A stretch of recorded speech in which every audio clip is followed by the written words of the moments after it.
Magandang araw po sa inyong lahat. Ang kwentong inyong mapapakinggan ay tungkol sa binatang si Rodel na tinanggap ang alok ng isang misteryosong lalaki na maging kasambahay at tagapangalaga ng isang condominium building. Sa umpisa ay normalan lahat sa gusaling yon, pero habang tumatagal ay unti-unting nakakaramdam ng kakaiba si Rodel. Hanggang isang taong grasa ang nagsabi sa kanya na lahat ng nakatira sa gusaling yon ay mga aswang. Papaniwalaan ba ni Rodel ang sinasabi ng isang taong grasa o mas pipiliin niyang manatili sa naturang gusali para sa isang trabaho na may malaking sweldo? Ngunit bago po ang lahat, mga idol, huwag po nating kalimutang mag-subscribe at i-hit ang notification bell sa aking YouTube channel na The Voice Addict at Apong Isaak para sa mas marami pang makapigil hiningang kwentong aswang at katatakutan mula sa mundo ng kababalaghan. Umpisahan na po natin ang kwento.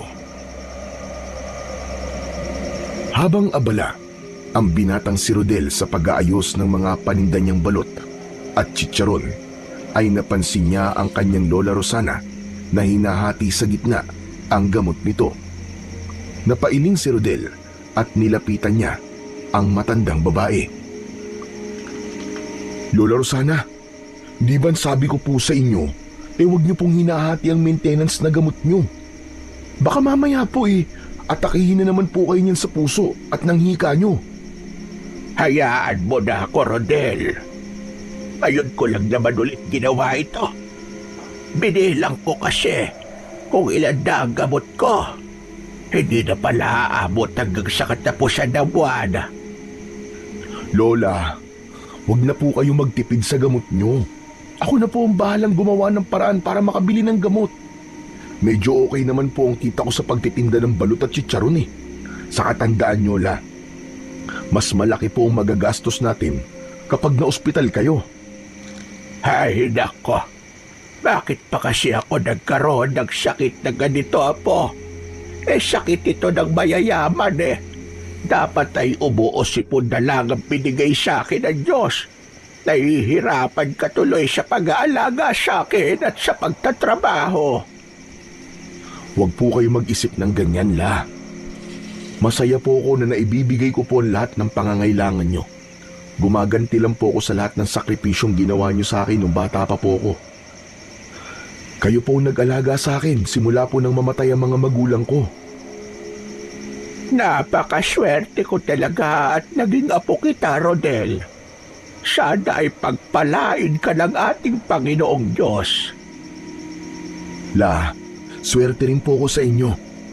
Basta, ipinapangako ko po na hindi habang buhay ay nasa ganito tayong sitwasyon.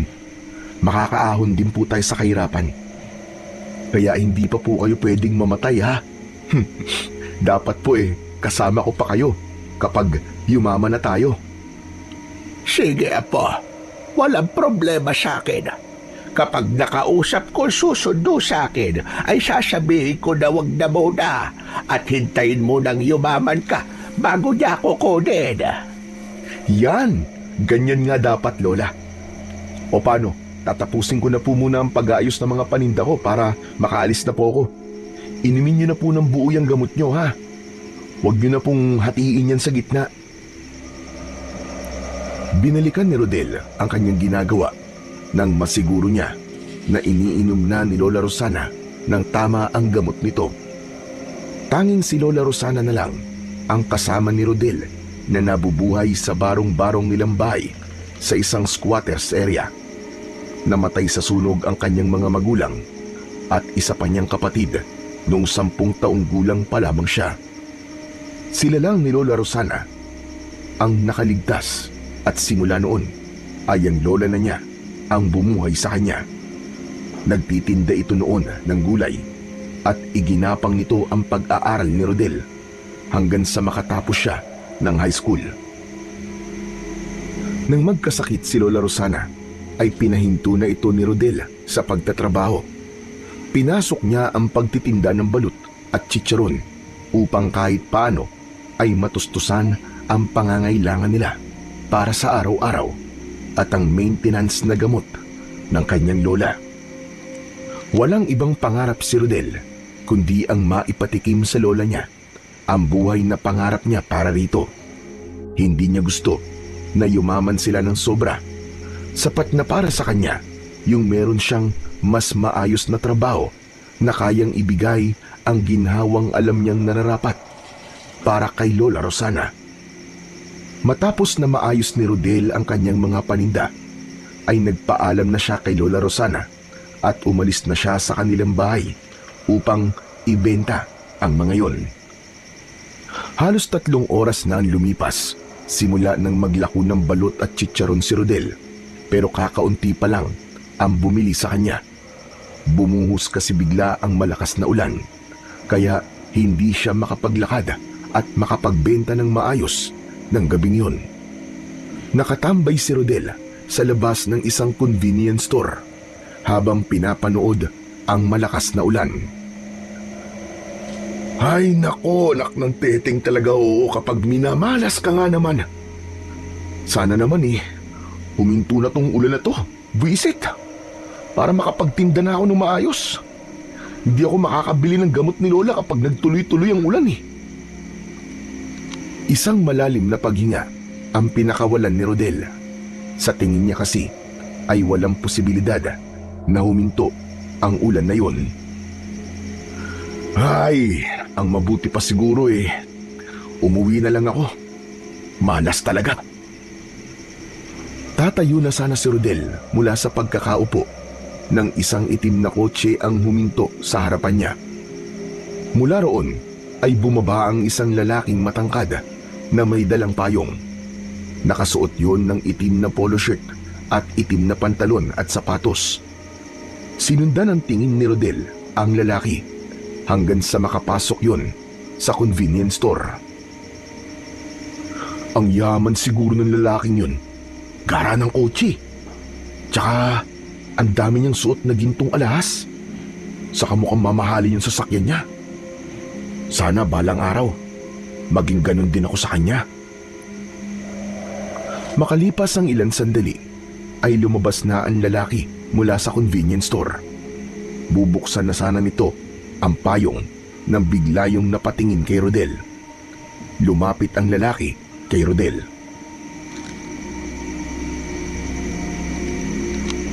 Balot ba yan tinitinda mo, iyo? Opo. Bibili po ba kayo? Sige, bigyan mo ako ng 3. Po? Kumakain po ba kayo nito? Bibili ba ako sa'yo kung hindi? Parang ang yaman-yaman niyo po kasi. Kaya nagulat lang po ako na kumakain po kayo ng balot. Kapag mayaman ba hindi na pwedeng kumain ng balot? Napangiti na lang si Rodel. Naglagay siya ng 3 balot sa plastik at inabot yon sa lalaki. Matapos nitong magbayad, ay inakala niyang aalis na ito, pero nanatili ang lalaki sa tabi ni Rodel at doon nito kinain ang biniling balot. Isang mahabang katahimikan ang namagitan kina Rodel at sa strangherong lalaki. May konting pagkailang na nararamdaman si Rodel.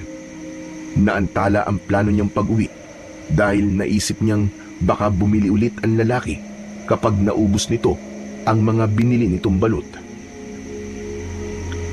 Alam mo bang natutuwa ako kapag umuulan?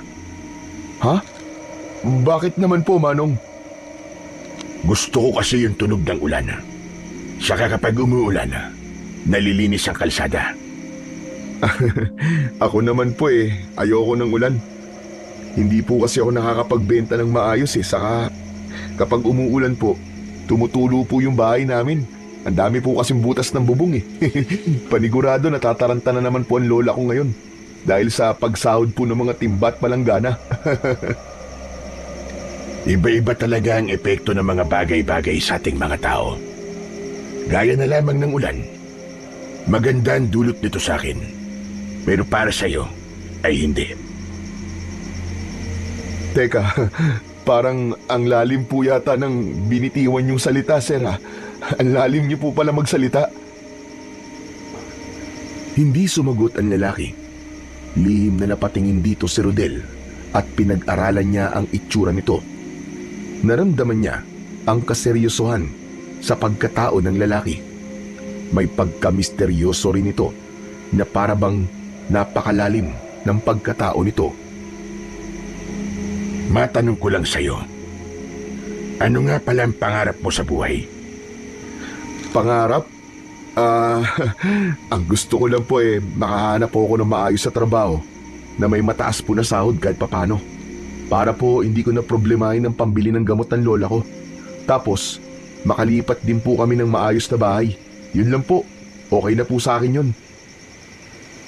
Sa madaling salita, gusto mo ng komportable at maayos na buhay. Maganda yan. Hindi ka masyadong nangangarap ng mataas. Alam mo kung ano lang ang kaya mong abutin. Pero sabi mo gusto mo ng maayos sa trabaho, di ba?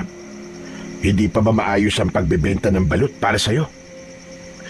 Maayos naman po, Manong. Pero yung trabaho po sana na mas malaki po ang kikitain ko. Kung papayag ka, may iaalok akong trabaho sa'yo. Kaya mo bang gawin lahat? Napatingin si Rodel sa lalaki. May konting kaba siyang naramdaman sa tanong nito. Napalunok siya at itinago niya ang kaba sa pamamagitan ng mahinang pagtawa. Kahit ano po, kaya kong gawin. Basta wag lang pong magbibenta ng ipinagbabawal na droga. Kaya mo bang maging kasambahay at mag-alaga ng isang matandang lalaki? Naku, wala po akong experience sa mga ganyang trabaho Pero marunong po ako sa bahay at nagluluto din po ako. Tapos nung na-ospital po ang lola ko, ako po nag-alaga sa kanya. Kung ganun, ay mukhang ikaw na ang hinahanap ko. Kailangan ko kasi ng kasambay at mag-aalaga sa akin, lolo. Papasahurin kita ng 30,000 kada buwan. Naku, napakalaki naman po ng halaga na yun, Manong. Hindi pa po ako kumikita ng ganyang pera sa loob ng isang buwan sa pagbibenta po ng balut at chicharon. Pero pwede po bang pag-isipan ko po muna? Kailangan ko po kasing makausap muna ang lola ko tungkol po sa bagay na yan Walang problema sa akin. Pero bilisan mo ang pag-iisip dahil baka makakita na ako ng iba para sa trabahong yun. Kapag nakapag-isip ka na, ay puntahan mo na lang ako sa address na ito. Inilabas ng lalaki ang wallet nito at mula roon ay may hinugot itong business card. Inabot nito yon kay Rodel na agad naman niyang tinanggap. Binasa ni Rodel ang nakasulat sa card. Naroon ang pangalan ng lalaki, ang contact number nito at ang lugar kung saan ito nakatira. Brandon po pala ang pangalan niyo. Ako naman po si Rodel, Sir Brandon. Ikinagagala kitang makilala, Rodel. Hihintayin ko ang pagdating mo sa aking bahay. Pero umaga ka lang magtungo ron dahil sa gabi nagtatrabaho ko. Sige po, Sir Brandon. Maraming salamat po sa inyo. Tanging tangulang ang itinugon ni Brandon kay Rodel. Binuksan na nito ang payong at itinapon sa basurahan ng plastik na naglalaman ng naubos nitong balot. Saka ito naglakad at sumakay sa magara nitong sasakyan. Nang umalis na ang sasakyan ni Brandon, ay nahulog sa malalim na pag-iisip si Rodel. Kung tatanggapin ba niya ang inalok na trabaho sa kanya. Naisip niya na malaki na para sa kanila ng kanyang lola ang 30,000 pesos kada buwan. Ngunit kailangan pa rin niyang kausapin si Lola Rosana tungkol sa bagay na yon dahil ayaw niyang magdesisyon nang siya lang. Makalipas ang ilang oras ay bahagya ng humina ang ulan. Nagdesisyon nang umuwi si Rodel. Pag-uwi niya ay tulog na si Lola Rosana. Mabilis siyang naligo at nagpalit ng damit, saka nahiga sa nakalatag na banig sa sahig. Agad namang nakatulog si Rodel dahil sa labis na pagod at antok. Kinabukasan ng umaga, Pagkagising ni Rodel ay may nakahain ng almusal sa lamesa. Meron isang platong pansit at ilang piraso ng pandesal. Ipinagtimpla rin siya ni Lola Rosana ng kape at hindi nagtagal ay sabay na silang kumain. Oo nga pala la, meron po akong sasabihin sa inyo. Kagabi po kasi, may bumili po sa akin ng balot na lalaking mukhang mayaman po. Nagkakwentuhan po kami. Tapos yun, inalok po niya ako ng trabaho. Illegal ba o legal? Ano pong illegal o legal? Yung trabaho inalok sa'yo. Siyempre po legal, Lola. Kayo naman oo. Mabuti na ang sigurado. Ano bang trabaho ang inalok niya sa'yo? Kasambahay po at tagapag-alaga daw ng matandang lalaki. Tapos 30,000 pesos po ang sahod ko kada buwan. Ano ka mo? Abay, 30,000? Abay, napakalaki naman yan. Nakakaduda naman yata. Siguro po, ako lang ang mag-isang kasambay doon kaya malaki po ang sweldo. Tapos mag-aalaga pa po ako ng matanda. Abay, kung sa bagay, may punto ka rin naman. Paano? Tinanggap mo ba? Hindi pa po. Gusto ko pong sabihin po muna sa inyo kung ayos lang po sa inyo na magtrabaho po ako ng ganun. Medyo malayo po kasi rito yung condominium building kung saan nakatira yung lalaki. Siguro po kailangan ko sumakay ng 2 jeep. Ayos lang po ba sa inyo na maiiwan ko kayo rito ng matagal-tagal? Abay, sa akin wala naman problema. Malakas pa naman ako. At basta nakakainom ako ng gamot ko sa oras ay wala kang dapat na ipag-alala sa akin, Rodel. Kaya kung ako sa'yo ay tanggapin mo na ang trabahong yan. Malay mo, yan ang maging tulay para makapag-ipon ka ng pera. Sigurado po ba kayo, Lola? Sigurado ko, Apo. Huwag mo akong isipin. Saka para naman makampante na ako. Kapag kasi naglalako ka ng balot sa gabi ay kung ano-ano ang naiisip ko. Laganap pa naman sa kalye ang mga masasamaan loob o yung mga taong hindi marunong lumaban ng patas. Sa bagay, tama po kayo, Lola. Kahit sino kasi dito sa atin binibiktima ng mga holdupper at magdanakaw na yun. Kahit nga si Mang Ben, na pedicab driver lang, ay hinold up nung nakarang gabi. Kawawa naman. Tapos nung wala siyang maibigay sinaksak pa siya. Mabuti na lang hindi po siya napuruhan. Hindi ba tama naman ang sinabi ko? Laganap na talaga ang kasamaan dito sa mundo, Rodel. May mga tao na kapag kumakalaban sikmura ay nakakagawa ng bagay na mali at lamang sa batas. Nang dahil sa pagpayag ni Lola Rosana, ay naging buo na ang loob ni Rodel na tanggapin ang trabahong inalok sa kanya ni Brandon. Matapos kumain ng almusal, ay nag-asikaso na si Rodel sa pagpunta sa condominium building kung saan nakatira si Brandon. Sumakay siya ng jeep at nang bumaba siya, ay nagpahatid na siya sa taxi diretso sa naturang gusali. Dahil unang beses pa lang niyang nakarating sa lugar na yon. Makalipas ang halos 20 minuto, ay huminto na ang taxi. Pagkabayad ni Rodel ay bumaba na siya. Isang mataas na condominium building ang nasa kanyang harapan. Kapansin-pansin ang kalumaan ng gusali at ang mga patay na halaman sa harapan. May kakaibang kilabot siyang naramdaman na hindi niya alam kung saan nanggagaling. Sana naman ay maging magandang kapalaran namin ni Lola sa pagtatrabaho ko rito. Naglakad na si Rodel papasok sa nasabing gusali. Inasahan niyang may makikita siyang security guard sa entrance, ngunit walang kahit isang tao ang naroon. Bubuksan na sana niya ang glass door nang may biglang humawak ng maigpit sa kanyang braso.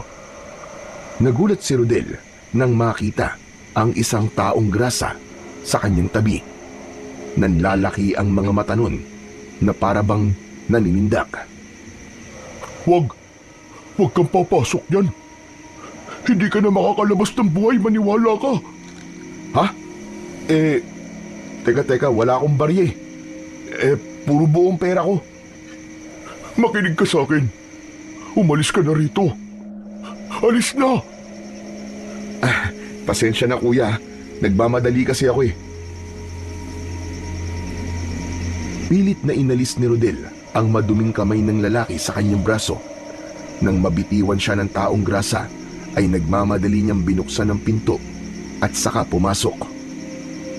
Maniwala ka sa akin. Mga aswang ang nakatira dyan. Huwag ka nang pumasok. Grabe, kawawa naman. Mukhang nawawala na sa sarili.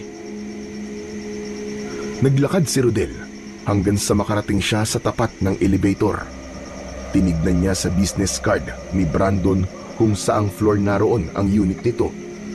Pinindot niya ang pataas na buton at nang bumukas ang elevator ay sumakay na siya.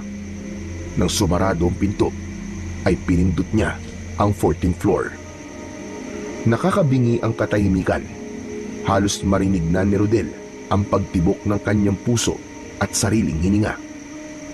Nang nasa ikasampung palapag na siya, ay natakot siya nang biglang umuga ang elevator at huminto yun. Diyos ko po, kapag minamalas ka nga naman, oo. Mukhang mai-stranded pa yata ako rito ah. Ngunit makalipas ang ilang segundo, ay muling umandar ang elevator at huminto yun sa ika-14 na palapag. Paglabas niya ng elevator, ay mas matinding kilabot ang kanyang naramdaman. Malamlam ang ilaw sa hallway. May masangsang na amoy na hindi niya mawari kung galing ba sa patay na daga o basurang napabayaan. Marumi ang sahig at may mga agiw sa kisame. Ganun pa man, ay itinuloy pa rin ni Rodel ang paglalakad hanggang sa makarating sa unit ni Brandon. Wala roong buzzer o doorbell, kaya kumatok siya ng 3 beses. Hindi nagtagal ay bumukas ang pinto. Si Brandon ang nagbukas at agad siya nitong pinapasok. Wala sa ayos ang mga gamit na naroon. May nagkalat na unan at mga damit sa lapag. Magkaharap silang naupo sa sofa. Inaasahan ko na, kaya ka nandito. Tinanggap mo na ang inaalok ko sa iyong trabaho. Kung wala pa po kayong nakukuha tatanggapin ko na po, Sir Brandon. Wala pa. Ang totoo hinihintay talaga kita. Wala akong ibang nakikitang pwedeng magtrabaho dito, kundi ikaw lang. Salamat po. Sir Brandon, kailan po pala ako pwedeng magsimula? Kung kaya mo mamayang gabi, magsimula ka na. Sige po. Wala pong problema. Mabuti naman kung ganon. Simple lang ang mga gagawin mo rito. Maglilinis ka, magluluto at maglalaba. May automatic washing machine ako kaya hindi ka mahihirapan. Siyempre, higit sa lahat, ay aalagaan mo si Lolo Aurelio. Mamaya ipapakilala ko siya sa iyo pagkatapos nating mag-usap. Kayang-kaya ko pong gawin lahat yon, sir. Sa umaga pwede kang umuwi sa inyo kung gusto mo. Basta tapos mo na mga gawain ay walang problema. Gusto ko rin kasi na maalagaan mo lolo ko. Sa gabi mo siya dapat tutukan. Doon ka matutulog sa kwarto niya. At isa pa, kapag gabi na, ay bawal kang lumabas ng unit na to. Dito ka lang sa loob. Kahit na anong marinig mo, ay wag na wag kang lalabas. Bakit po? Ano po ba ang mga pwede kong marinig tuwing gabi? Basta, ayoko lang kasi nalalabas ka, tapos may kung anong mangyari kay Lolo. Ayoko mapapabayaan mo siya, lalo na't oras ng trabaho. Gaya na napag-usapan natin nung una, ay 30,000 pesos ang sahod mo kada buwan. Gusto mo ba na hatiin ko yun sa kalahati at tuwing kinsenas at katapusan ka sa sahod? Mas gusto ko po yan, sir. Wala ako rito tuwing gabi dahil nagtatrabaho ko. Kaya kayo lang ni Lolo ang nandito mula alas 7 ng gabi hanggang alas 6 ng umaga. Kung may katanungan ka, huwag ka magdadalawang isip na tawagan ako. Sa tingin ko naman nasabi ko na sa iyo ang lahat. Oras na para makilala mo si Lolo Aurelio. Halika, sumama ka sa akin sa kwarto niya. Naunang tumayo si Brandon. Isang malalim na paghinga ang pinakawalan ni Rodel bago siya sumunod sa lalaki. Binuksan nito ang isa sa dalawang pinto na magkatabi. Agad na naamoy ni Rodel ang malansang singaw ng silid na yon, pero hindi siya nagpakita ng kahit na anong reaksyon. Pumasok na rin siya sa loob ng silid. Nakabukas ang ilaw, kaya nakita niya kagad ang halos butot balat na matandang lalaki na nakahiga sa kama. May arinola sa tabi ng kama. Meron dong isang sopa at isang aparador. Lumapit si Brandon sa matanda at hinaplos ito sa ulo. Lolo Aurelio, nandito na po ang bagong mag-aalaga sa inyo. Rodel, halika, lumapit ka para makita ka ni Lolo. Sige po, sir. Marahang naglakad si Rodel. Nang nakatayo na siya sa tabi ng kama, ay mas nakita niya ng maayos si Lolo Aurelio. Humpak ang pisngi nito at manipis na ang buhok. Bilog ang malalaki nitong mga mata at wala na itong ngipin. Mistiso ang balat nito at maraming nunal. Lolo, siya po si Rodel. Simula ngayon ay siya na po mag-aalaga sa inyo. Hello po, Lolo Aurelio. Sana po maging magkasundo po tayo. Hindi naman siya mahirap alagaan, Rodel. Ako ang gumagawa ng pagkain niya. At lahat ng yun ay nasa rep na. Iinitin mo na lang sa microwave oven. Tapos, kapag dudumi siya o iihi, dyan sa arinola, ikaw ang maghuhugas sa kanya at itapon mo na lang ang laman ng arinola sa toilet bowl. Kailangan mo rin siyang paliguan bago siya matulog. Sa banyo mo siya papaliguan. Hindi na siya nakapaglalakad nang walang nag-aalalay sa kanya. Kaya, pwede mo siyang buhatin. Sa tingin ko po kaya ko naman po siyang buhatin. Mabuti naman kung ganun. Kung gusto mo, ay maaari ka na munang umuwi sa inyo ngayon. Bumalik ka rito bago mag-alas 7 ng gabi. Sige po, para makapagpaalam din po ako sa lola ko na magsisimula na po ako magtrabaho mamayang gabi. Matapos yun, ay lumabas na si Rodel at Brandon sa silid ni Lolo Aurelio. Bumalik sila sa sala at inihatid siya ni Brandon hanggang sa may pinto. Sir, nakakahiyaman pero pwede po ba akong mag-advance ngayon? Walang problema. Magkano ba ang kailangan mo? 5,000 po sana Kailangan ko na po kasi bumili ng gamot ng lola ko. Hintayin mo lang ako rito at kukuha lang ako ng pera. Nang iwanan si Rodel ni Brandon at pumasok ito sa isa pang silid, ay labis na natuwa si Rodel. Naisip niya kasi na mukhang mabait ang magiging amo niya at hindi siya mahihirapan sa trabaho niya roon. Makalipas ang ilang minuto, ay bumalik na si Brandon at inabot nito ang 5,000 piso kay Rodel. Ito na yung pera. Ibabawas ko na lang yan sa sahod mo sa susunod. Opo, maraming salamat po, Sir Brandon. Sige po, aalis na po ako. Babalik po ako mamaya. Huwag mong kalimutan na nandito ka na dapat bago mag-alas 7 ng gabi. Opo, sir. Babalik po ako mamaya. Salamat po ulit. Walang pagsidlan ang kasiyahan ni Rodel dahil hindi na niya po problemahin ang pambili ng gamot ni Lola Rosana. Nang nakasakay na siya sa elevator, ay biglang bumalik sa alaala niya ang itsura ni Lolo Aurelio. Grabe, ano kayang sakit ni Lolo Aurelio? Grabe ang pagpayat niya. Parang nakadikit na ang balat niya sa kanyang buto. Sa pagbukas ng pinto ng elevator, ay agad na lumabas si Rodel. Nang nasa labas na siya ng gusali, ay biglang humarang sa kanya ang taong grasa na sumalubong sa kanya kanina. Napaatras si Rodel at may takot siyang naramdaman. Hindi ka marunong makinig. Hindi ka marunong makinig. Magsisisi ka sa ginawa mong pagpasok sa gusaling yan. Magsisisi ka. Hindi na lang pinansin ni Rodel ang taong grasa. Malalaki ang mga hakbang na nilagpasan niya ito. Nang may jeep na dumaan, ay agad niya yung pinara at nagmamadali siyang sumakay.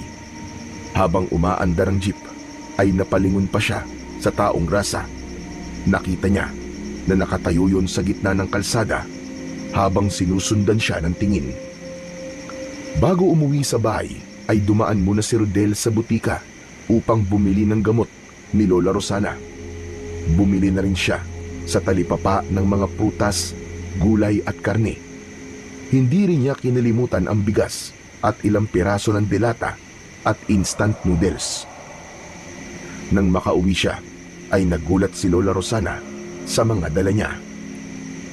Aba, Rodel, saan ka kumuha ng pambili ng mga yan?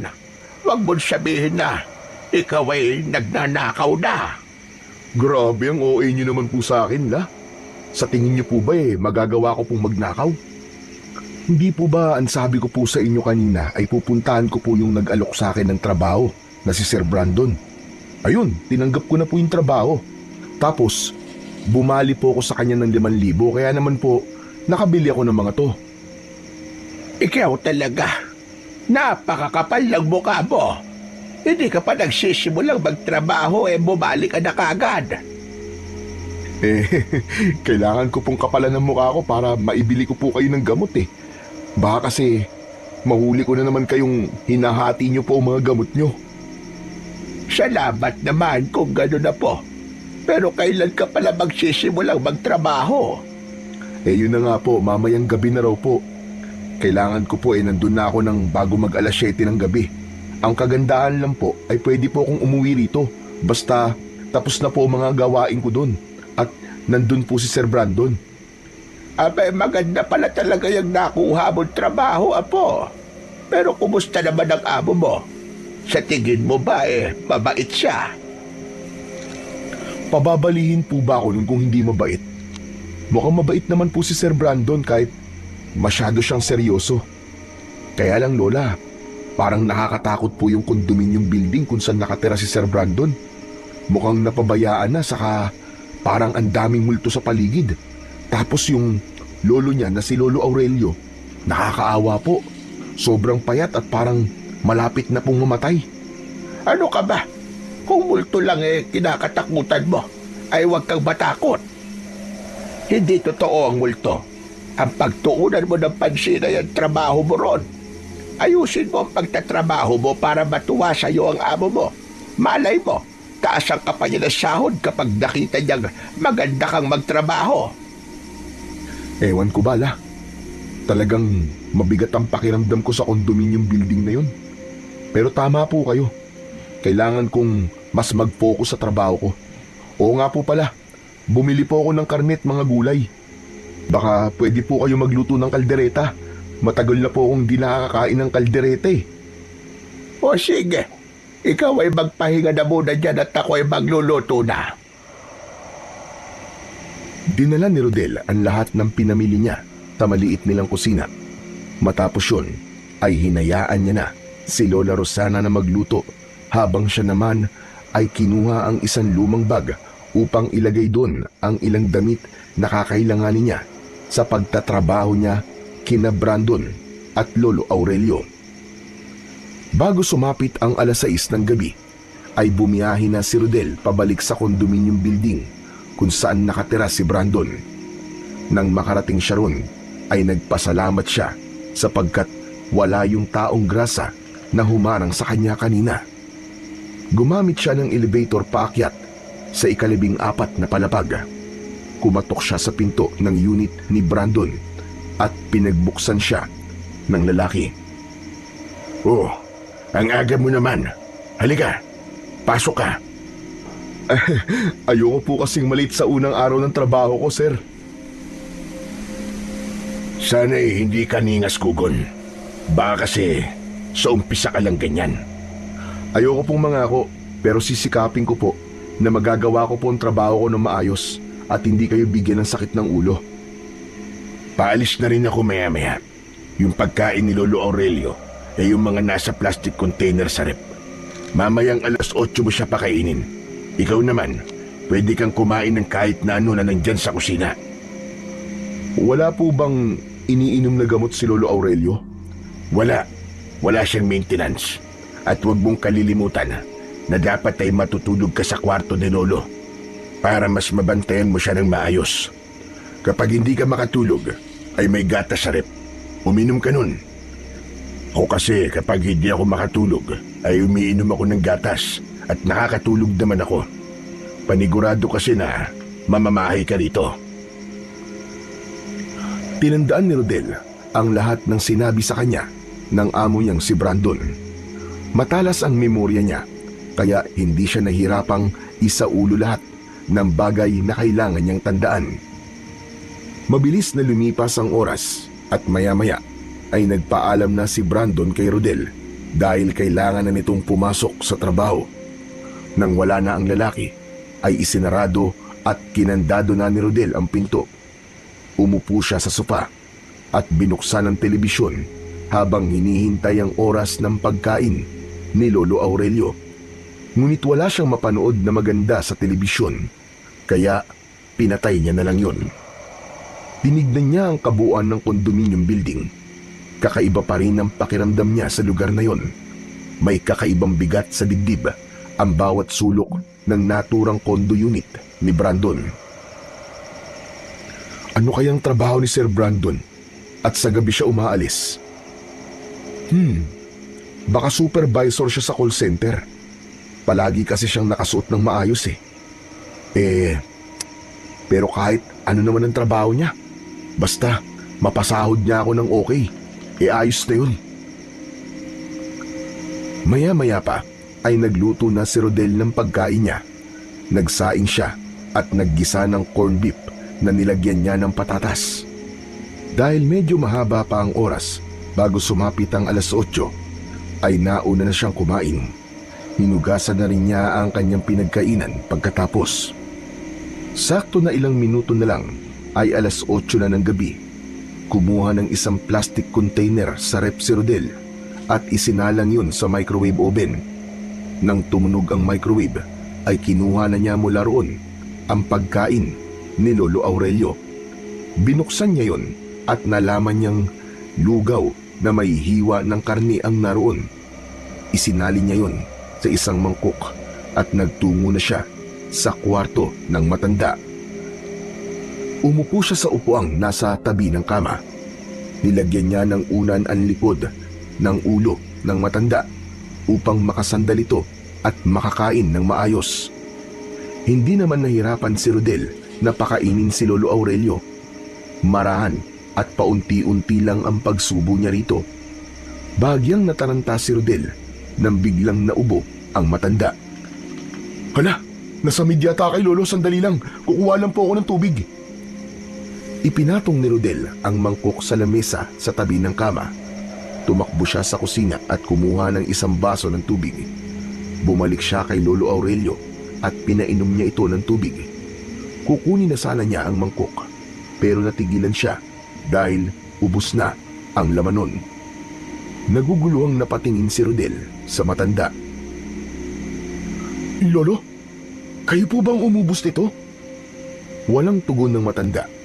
Malamig itong nakatingin sa kawalan. Naguguluhan man, ay inisip na lang ni Rodel na inubos ni Lolo Aurelio ang lugaw habang kumukuha siya ng tubig. Pero nagtataka siya na tila ba imposibleng maubos nito yun ng ganun kabilis, lalo na at mahina na ito. Pagsapit ng 9:00 ng gabi, ay dinala na ni Rodel si Lolo Aurelio sa banyo. Binuhat na lamang niya ang matanda upang mas maging mabilis ang pagpunta nila roon. Maingat niyang inihiga ang hubad na katawan ng matanda sa bathtub at pinuno niya yon ng maligamgam na tubig mula sa gripo. Matapos yun, ay kinuskus niya na ng maingat ang buong katawan ni Lolo Aurelio. Habang ginagawa niya yon, ay napansin niya na nakatitig si Lolo Aurelio sa kanya. May kakaibang kilabot na gumapang sa katawan ni Rodel sa paraan ng pagtitig ng matanda sa kanya. Lolo, wag niyo naman po akong tignan ng ganyan. Natatakot po ako eh. Pero alam niyo po ba, Napakaswerte niyo po sa apo niyong si Sir Brandon. Nagtatrabaho po siya para maging komportable ang buhay niyo. Kita niyo po, binigyan niya pa kayo ng mag-aalaga sa inyo. Sana po, maging kagaya rin ako ni Sir Brandon para mapagaan ko ang buhay ng lola ko. Ipinagpatuloy ni Rodel ang pagpapaligo kay Lolo Aurelio hanggang sa matapos na siya. Iniyo niya ito gamit ang malinis na tuwalya at nang dalhin niya ito pabalik sa kwarto, ay doon niya binihisan ang matanda at inayos na niya ang pagkakahiga nito. Humiga na rin si Rodel sa sofa. Meron dungunan at kumot. Inilabas niya ang kanyang cellphone. "Ano ba yan? Ang hina naman ng signal dito. Ay oo nga pala. Dapat makabili na rin ako ng cellphone ni Lola Rosana para kapag nandito ako, pwede ko siyang matawagan. Kapag sumahod ako, maibili nga si Lola Rosana ng sarili niyang cellphone." Pinilit ni Rodel na matulog, pero dahil unang beses niyang matulog sa lugar na yon, ay labis siyang namahay. Hanggang sa naalala niya ang sinabi ni Brandon bago ito umalis. Bumangon siya at nagtungo sa kusina. Binuksan niya ang ref at nakita niya ang nakahanay na bote ng gatas sa gilid. Kumuha siya ng isa at isinali niya yon sa baso. Sa kanya ininom. Nang humiga na siya sa sopa sa kwarto ni Lolo Aurelio, ay agad siyang nakaramdam ng pamimigat ng talukap ng kanyang mga mata. Aba, ayos mukhang effective yung pampatulog nga na yung nagatas. Hindi nagtagal ay tuluyan ng nakatulog si Rodel. Naging mahimbing ang tulog niya na pakiramdam niya ay nawalan siya ng malay. Kinabukasan ng umaga ay nagising si Rodel nang marinig niya ang pagbukas ng pinto ng condo unit. Nagmamadali siyang bumangon at paglabas niya ng kwarto ay naabutan niya si Brandon na nakaupo sa sofa habang naghuhubad ng sapatos. Kahit medyo masakit ang ulo niya, ay pilit pa rin siyang ngumiti. Diyan na pala kayo sir, magandang umaga po. Sorry kung ngayon lang po ako nagising. Napasarap po kasi ang tulog ko dahil sa ininom ko pong gatas kagabi. Ipaghahanda ko na po kayo ng almusal sir. Hindi na kailangan. Hindi ako nag-aalmusal, Rodel. Kasi matutulog na ako. Ikaw na lang ang kumain at si Lolo. Ano, kumusta pala si Lolo? Ayos naman po siya. Tulog pa rin po siya hanggang ngayon. Kapag nagising siya, ay pakainin mo na siya. Ikaw, kumusta naman ang unang gabi mo rito? Ayos naman sir. Wala naman po ako naging problema kay Lolo Aurelio. Hindi po siya mahirap alagaan. Hindi talaga mahirap alagaan si Lolo Aurelio. Sisilipin ko lang si Lolo at pagkatapos ay matutulog na ako. Ikaw na muna ang bahala rito. Maglinis ka at ayusin mo mga gamit dito. Sige po sir. Nang magtungo si Brando sa kwarto ni Lolo Aurelio, ay nagsimula na si Rodel na magluto ng kanyang almusal. Matapos yun, ay pinakain na niya ang matandang lalaki nang magising na ito. Isinunod naman niya ang paglilinis ng buong unit ni Brandon. Siniguro niya na malinis ang bawat sulok at nasa ayos ang mga gamit. Pagtingin niya sa basurahan ay puno na yon, kaya kinuha niya mula roon ang garbage bag at lumabas ng unit. Nag-elevator siya hanggang makarating siya sa baba.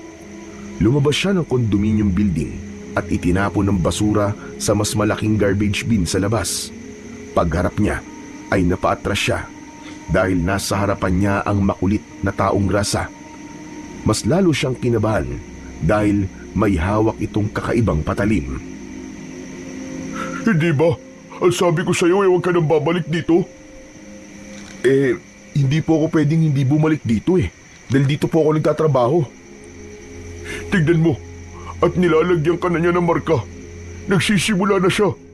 Kapag hindi ka pa umalis dyan, hindi ka na makakalabas ng buhay. Maniwala ka. Hindi ka na makakalabas ng buhay. Minarkahan ka na niya. Ano? Minarkahan? Tignan mo ang mga braso mo. Yan ang paunang marka. Nagsisimula na siya. Tinignan ni Rodel ang mga braso niya at doon niya nakita ang maliliit na pasa. Normal na pasa lang naman ng mga to eh. Nakuha ko to siguro dahil hindi maayos ang pagkakahiga ko nung matulog ako kagabi. Teka, bakit ba ako nagpapaliwanag sa'yo? Sige na, kailangan ko nang bumalik at pakiusap. Huwag mo kong sasaktan ha. Ibaba mo yung patalim mo. Nagulat si Rodel nang mabilis na lumapit sa kanya ang taong grasa. Mariin itong hinawakan ng braso niya at matiim siya nitong tinignan ng diretsyo sa kanyang mga mata. Nakita niya ang mahigpit nitong pagkakahawak sa patalim. Teka kuya, parang awa mo na. Huwag mo kong sasaktan. May lola pa ako na umaasa sa akin. Kung mahal mo pa ang sinasabi mong lola at gusto mo pa siyang makasama, tigilan mo na ang pagpunta rito. Tigilan mo na. Huwag ka nang pupunta rito. Hindi ko pwedeng gawin yung sinasabi mo eh.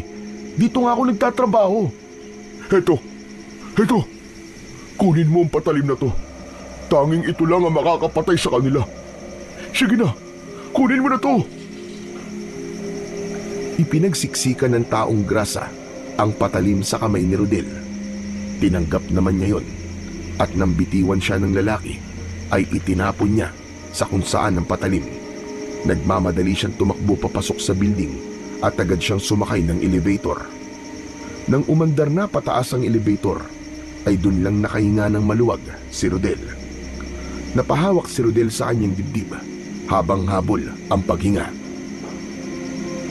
Grabe talaga yung taong grasa na yun. Hindi na ako tinigilan. Buti na lang at nakatakas ako sa kanya. Ay Diyos ko, akala ko talaga katapusan ko na kanina. Lord, salamat po. Kasi hindi mo ko pinapabayaan. Nang makabalik na si Rodel sa condo unit ni Brandon, ay inalis muna niya sa kanyang isip ang nangyari sa labas at nag-focus siya ng gusto sa mga dapat niyang gawin sa loob. Pagsapit ng alas 12 ng tanghali ay nagluto na si Rodel. Nang magising si Brandon ay ito na ang nagpakain kay Lolo Aurelio. Matapos yun ay sina Rodel at Brandon naman ang kumain sa kusina. Aba, masarap itong adobo mo ha. Ganun po ba? Salamat sir. Ang lola ko po ang nagturo sa akin na magluto. Bata pa lang po ako tinuruan na po niya ako. Oo nga pala sir, maiba ko. Nakikita niyo po ba yung taong grasa na palaging nasa ibaba po nitong building? Ah, si Dondon. Oo, madalas ay nakatambay siya ron. Bakit?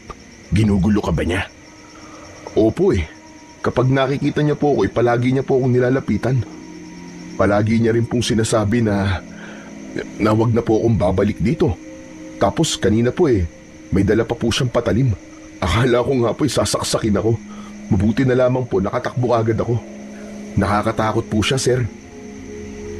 Ganun talaga si Dondon. Pero hindi naman siya nananakit.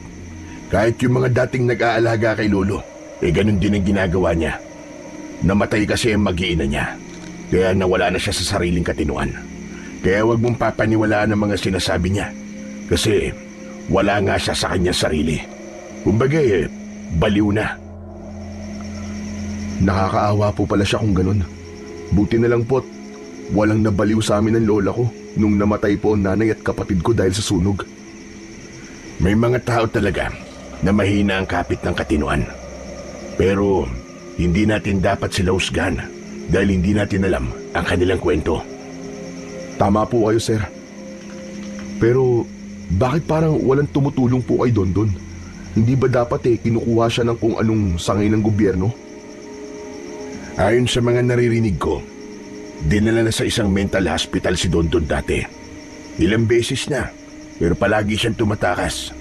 Siguro napagod na rin sila kaya hinayaan na lang nila. Natahimik si Rodel matapos niyang malaman ang kwento ng buhay ng taong grasa na si Dondon. Ay may awa na siyang naramdaman dito. Kahit paano ay naintindihan na niya kung bakit kung ano-ano ang sinasabi nito dahil wala pala ito sa katinuan. Hindi na muna umuwi si Rodel sa bahay nila ng araw na yon. Pagsapit ng oras ng pag-alis ni Brandon ay sinabi ni Rodel na sasabay na siya sa pagbaba dahil nakalimutan niyang magdala ng toothbrush. May nakita kasi siyang convenience store sa tapat ng gusaling yon at doon siya bibili. Habang sakay sina Rodel at Brandon ng elevator, ay huminto yun sa ika-6 na palapag. Bumukas yun at pumasok ang isang matandang babae. Nanlaki ang mga mata ng babae at hindi nito inalis ang tingin kay Rodel. Hindi na lang yun pinansin ni Rodel, ngunit biglang lumapit ang matanda sa kanya at hinawakan siya sa braso. Inamoy-amoy siya nito na parabang isa siyang masarap na pagkain. At teka Lola, ano pong ginagawa nyo? Aling Maria, tigilan mo si Rodel. Hindi siya sayo. Sa akin siya nagtatrabaho. Alam mo naman ang patakaran sa building na ito, hindi ba? Walang imik na binitiwan ng matanda si Rodel. Bumukas ang pinto sa ika-2 palapag at lumabas na ang matandang babae.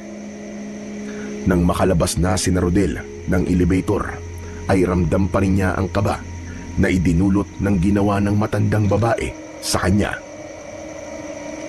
Grabe sir, bakit po ako inaamoy nung matanda kanina? Ulyanin na kasi si Aling Maria. Kaya kung ano-ano na ang ginagawa niya, huwag mo na lang siyang pansinin. Ah, ganun ba? Oo nga pala sir, maitanong ko lang po. Marami po bang nakatira sa building na to? Para kasing simula po nang magtrabaho po ako dito, ay yung matanda pa lang po kaninang nakita kong ibang tao.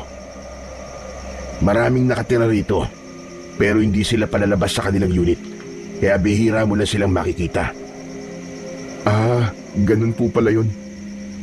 Akala ko nga po kayo lang po ni Lolo Aurelio nakatira sa gusaling to . O paano? Maghihintay na ako rito ng taxi. Bumili ka na ng kailangan mo at bumalik ka kay Lolo Aurelio.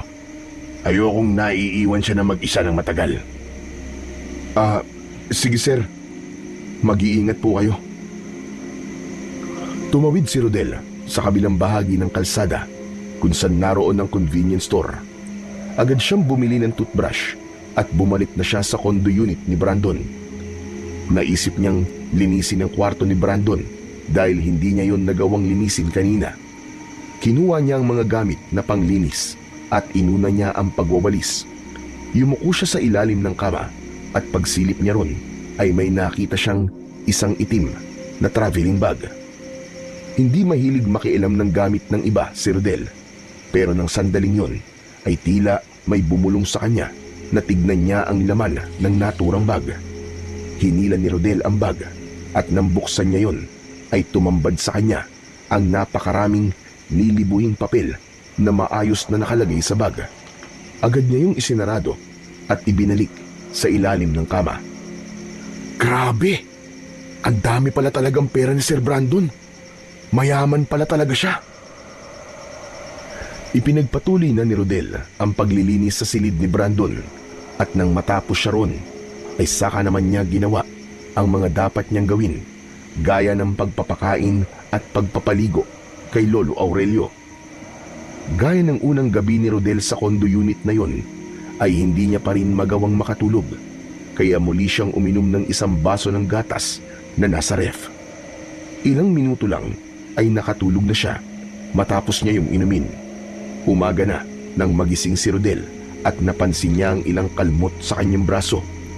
Nakaramdam din siya ng hapdi sa bandang leeg niya, kaya humarap siya sa salamin at doon niya nakita ang mga kalmot sa kanyang leeg. Hala, anong nangyari? Bakit may mga kalmot ako? May alaga bang pusa sina Sir Brandon nang di ko alam? Pagkalabas ni Rodel ng silid ni Lolo Aurelio ay sakto na dumating si Brandon. Ah, dyan na pala kayo sir. Magandang umaga po. Magandang umaga rin sa iyo, Rodel. Oh, na paano yung mga kalmot mo sa leg at braso? Yun nga po sir, hindi ko po alam eh. May alaga po ba kayong pusa? Wala. May allergy ako sa balahibo ng pusa. Kaya hindi ako nag-aalaga ng hayop. Ganun po ba? Siguro po nakalmot ko nang di ko namamalayan habang tulog po ako. Kapag umiinom po kasi ako ng gatas na nasa rep talagang napakaimbing po ng tulog ko. Ewan ko ba? Magandang pampatulog talaga ang gatas na yun. Basta, Palagi mo lang inumin yun bago ka matulog. O paano, titignan ko muna si Lolo Aurelio at matutulog na rin ako pagkatapos. Tanging-tango na lang ang naisagot ni Rodel. Nagsimula na siyang magluto ng pagkain niya para sa almusal habang patuloy siya nagtataka kung paano siya nagkaroon ng napakaraming kalmot sa iba't ibang parte ng kanyang katawan. Pagsapit ng tanghali ay nagpaalam si Rodel kay Brandon na uuwi muna siya sa bahay nila upang bisitahin ang kanyang lola Rosana. Pinayagan naman siya ni Brandon basta babalik siya roon bago sumapit ang alas 7 ng gabi. Pagdating ni Rodel sa kanilang bahay ay agad na napansin ni Lola Rosana ang mga kalmot sa katawan niya at ang pasa sa kanyang mga braso. Aba, Rodel, ano nangyari sa'yo, apo? Bakit may mga kalbot at pasa ka? Nakipagrambulan ka ba sa mga pusa? Di ko nga po alam, Lola. Pagkagising ko po dun sa condo unit ni Sir Brandon, ay may mga ganito na po ako. Parang nakuha ko yata to habang tulog ako eh. Sandali. Umamin ka nga sa akin. Po, ano naman pong aaminin ko sa inyo, La? Ikaw ba ay sinasaktan ng Sir Brandon na yon? Baka ikaw ay natatakot lang na magsabi sa akin, ha? Lola, hindi po. Napakabait nga po ni Sir Brandon kaya hindi ako nun sasaktan. Saka kung sinasaktan man ako nun, aalis na po ako agad sa kanya. Hindi po ako masokista, no? Natitiisin na sinasaktan para sa trabaho at pera. Mabuti naman kung ganon. Huwag kang papayag na abusuhin ka ng ibang tao dahil lang sa mahirap tayo. Pero grabe naman yung mga kalbot mo, iho. Medyo malalalim pa yung nasa leg mo. Abe, ayos ka lang ba? Ayos lang naman po ako, Lola. Malayo naman po ito sa bitukay. Baka nga po talagang ako may gawa nito sa akin sarili habang tulog po ako. Sa sobrang himbing ko po kasi matulog hindi ko po namamalayan na nakakalmot ko na yata ang sarili ko. Mukhang napapasarap pala ang tulog mo ron. Bakit? Naka-aircon ba sila roon?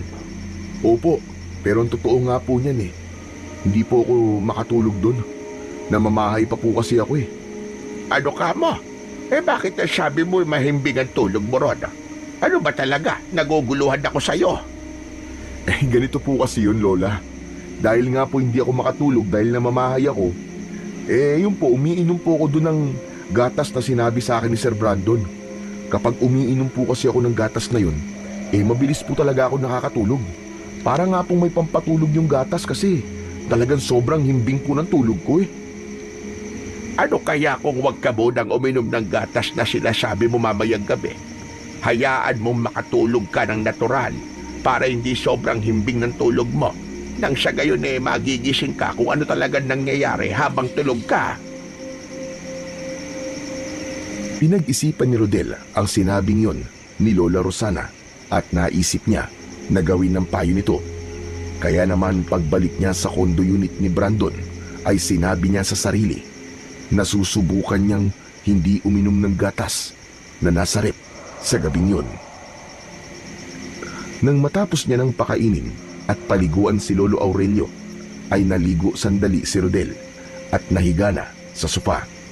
Ipinikit niya ang kanyang mga mata at pinilit niyang makatulog. Alas 12 na ng hating gabi, pero kahit konting antok ay wala pa siyang nararamdaman. Ngunit nanatili pa rin siyang nakapikit hanggang sa narinig niya ang pagtunog ng kama ni Lolo Aurelio. Marahang ibinukas ni Rodel ang kanyang mga mata. Sumalubong sa kanya ang kadiliman. Pilit na sinanay ni Rodel ang mata sa dilim hanggang sa nakita niya ang bulto ng isang tao na bumaba sa kama. Naglakad yun papalapit sa kanya. Hindi siya maaaring magkamali. Si Lolo Aurelio ang tao na yun. Nilukob ng labis na pagtataka si Rodel. Hindi siya makapaniwala na kaya naman palang maglakad ni Lolo Aurelio. Taliwas yun sa sinabi ng kanyang Sir Brandon na hindi kayang maglakad ng matanda nang walang umaalalay. Dahil sa labis na pagkabigla ay hindi makagalaw si Rodel. Nanatili siyang nakahiga at nakatitig sa papalapit na si Lolo Aurelio. Huminto ang matanda sa tabi ng sofa kung saan nakahiga si Rodel. Marahan itong yumuko at itinapat nito ang bibig sa tenga ni Rodel. May ibinulong si Lolo Aurelio sa kanya na mga salitang hindi niya maintindihan. Tila ibang lengguwahe ang sinasabi nito. Mabilis ang pagsasalita nito hanggang sa biglang nag-init ang buong katawan ni Rodel. Mas lalo siyang hindi nakagalaw na parang may mga kamay na nakahawak sa iba't ibang parte ng kanyang katawan. Matapos yun, ay bumalik na si Lolo Aurelio sa kama nito. Humiga ito na para bang walang nangyari. Umaga na, pero gising na gising pa rin si Rodel. Hindi pa rin mawala sa isip niya ang nangyari kagabi. Nang marinig niya ang pagbukas ng pinto ng condo unit, ay bumangon siya at lumabas ng kwarto ni Lolo Aurelio. Pagkakita sa kanya ni Brandon, ay napakunot ito ng noo. Sandali lang. Bakit parang hindi ka nakatulog ng maayos? Ayos ka lang ba? Nakatulog naman po ako ng maayos, sir. Uminom po ako ng gatas nyo na nasa rep bago po ako matulog. Eh bakit ganyan ang itsura mo? Medyo stress lang po. Inatake po kasi si Lola kanina buti na lang po at naroon po ako kanina sa bahay. Eh kumusta naman ang lola mo? Ayos lang ba siya? Kailangan mo ba ng pera? Naku, hindi na po kailangan, sir. Ayos na po si Lola ngayon. Hindi ko lang po talaga maiwasang hindi mag-alala sa kanya. Huwag ka mag-alala.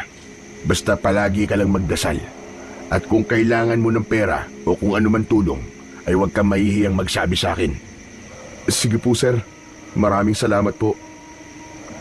Nang magtungo na si Brandon sa kwarto ni Lolo Aurelio, ay nahulog si Rodel sa malalim na pag-iisip. Mas pinili niyang magsinungaling kay Brandon dahil hindi niya alam kung maniniwala ba ito kapag sinabi niya na nakita niyang naglakad si Lolo Aurelio kagabi. Bukod doon, dahil sa nangyari kagabi, ay bigla siyang nagkaroon ng hinala na may nangyayari sa condo unit na yun na hindi niya alam. Simula noon, ay hindi na uminom ng gatas si Rodel bago siya matulog. Mas gusto niya kasing malaman ang nangyayari sa condo unit na yun habang siya ay natutulog. Ilang beses niyang nahuling tumayo si Lolo Aurelio sa kama nito. Palagi itong naglalakad palapit sa kanya at may ibinubulong itong kung ano-anong salita sa tenga niya. Kapag ginagawa nito yun, ay parang may kung anong pumapasok sa katawan niya na hindi niya mawarian kung ano. Nang dahil doon, ay mas lalong lumakas ang kutob ni Rodel na may hindi sinasabi sa kanya ang kanyang Sir Brandon.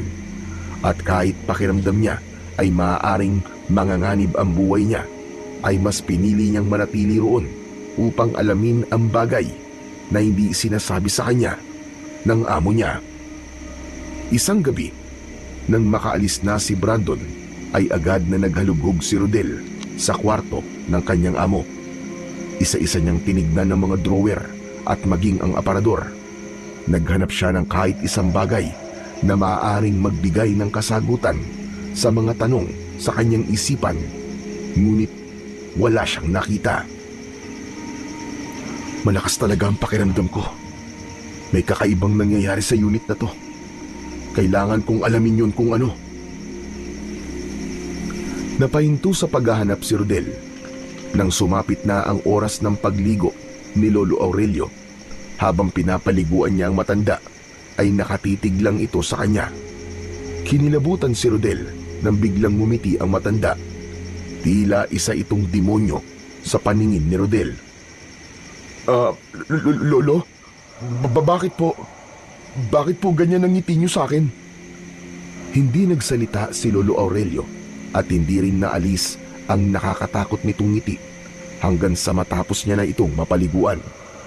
Nang makatulog na si Lolo Aurelio, ay naisipang lumabas ni Rodel ng condo unit kahit maigpit yung ipinagbabawal ni Brandon. Sumilip muna siya sa pinto at tinignan ang mahabang hallway. Nakakatakot palang lumabas dito ng ganitong oras. Ayoko na. Hindi na ako lalabas. Kinikilabutan ako.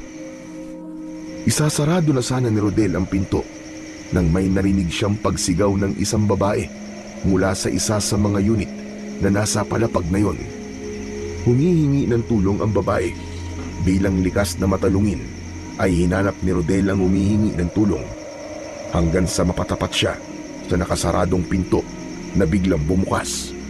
Nanlaki ang mga mata ni Rodel nang makita niya ang isang babae na pilit na lumalabas. Umiiyak yun. Aabutin sana ni Rodel ang babae nang may humilang kamay na may matutulis na kuko sa balikat ng babae. Malakas na sumarado ang pinto at wala na siyang narinig na kahit na anong pagsigaw mula sa loob. Malakas na kinatok ni Rodel ang pinto. Miss! Miss, ano nangyayari dyan sa loob, Miss? Miss, tatawag ako ng mga pulis kapag hindi niyo binuksan tong pinto! Miss! Walang sumagot kay Rodel. Nanatiling nakasarado ang pinto.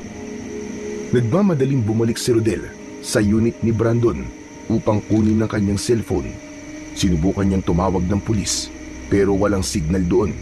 Kaya naman, nagmamadali siyang lumabas ng condominium building upang doon tumawag.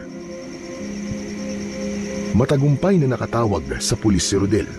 Tila natakot na siyang bumalik sa loob ng gusali dahil sa nangyari. Hindi mawala sa isip niya ang mahahabang daliri at matutulis na kuko nang humila sa babae kanina. Nagulat si Rodel nang biglang sumulpot ang taong grasa. Siguro naman ay naniniwala ka na sa akin ngayon. O ano? Teka, sandali lang. Anong nalalaman mo sa mga nangyayari sa building na to? Magsalita ka! Matagal na kitang binalaan eh. Sinabi ko na sa'yo na huwag kang papasok pero ginawa mo pa rin ang kulit mo. Unti-unti ka na niyang aangkinin. Nararamdaman ko na malapit na siyang magtagumpay. Kaya kung di ka paalis dyan, ay hindi ka na makakalabas ng buhay. Hindi ka na makakalabas ng buhay. Pwede ba? Huwag mo na akong paandaran na matalinhaga mo mga salita. Sabihin mo na sa akin kung ano nangyayari sa gusaling to. Sabihin mo na. Hindi na nagawang sagutin ng taong grasa na si Dondon ang tanong ni Rodel. Nang marinig nila ang sirena ng sasakyan ng pulis, ay nagmamadaling umalis si Dondon. Nang dumating ang mga pulis, ay kinunan ng mga ito ng pahayag si Rodel. Tinawagan na rin niya si Brandon upang malaman ito ang nangyari. Habang nag-iimbestiga ang mga pulis sa condo unit kung saan may nakita si Rodel na babaeng humihingi ng tulong, ay nagtungo siya sa unit ni Brandon. Hindi siya mapakali. Palakad-lakad siya sa sala habang kinakagat ang mga kuko sa kamay niya. Napapitlag siya nang biglang bumukas ang pinto at humahangos na pumasok si Brandon. Lumapit ito kay Rodel at hinawakan ang magkabilaan niyang balikat. Kumalma ka! Kumalma ka, Rodel! Sir, hindi ko po kayang kumalma. Matapos po mga nakita ko kanina. Galing na ako sa unit kung nasa ng mga pulis ngayon. Nakausap ko na rin yung isang pulis at ang sabi niya ay wala naman daw humihingi ng tulong doon. Pero imposible yun, sir. Nakita po mismo ng mga mata ko yung babae, humihingi po siya ng tulong, umiiyak siya. Makakalabas na sana siya, sir eh. Pero may humila sa kanyang may mga kamay na may mahahabang kuko. Ang sinasabi mong babae ay ang kasambahay ng pamilyang nakatira sa unit na yun. Nandun ako habang kinakausap siya ng mga pulis at ang sabi niya, hindi naman siya humihingi ng tulong. Chinik din ng mga pulis ang buong unit at wala silang nakitang kahina-hinala. Pero sir, nakita ko po talaga, sir eh. Maniwala kayo. Rodel, sigurado ka ba talaga sa nakita mo? Natigilan si Rodel. Pinilit niyang alalahanin ang lahat ng nakita niya kanina. Malinaw na malinaw sa kanyang alaala ang narinig niyang pagsigaw ng isang babae. Maging ang pagbukas ng pinto at ang babaeng umiiyak ay malinaw din sa kanyang alaala. Sigurado po ko, sir. Sa tono ng pagsasalita mo, may parang hindi ka sigurado, Rodel.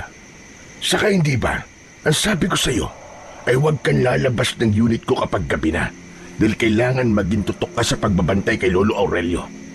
Rodel, sinuway mo ang isa sa patakaran ko sa bahay ko.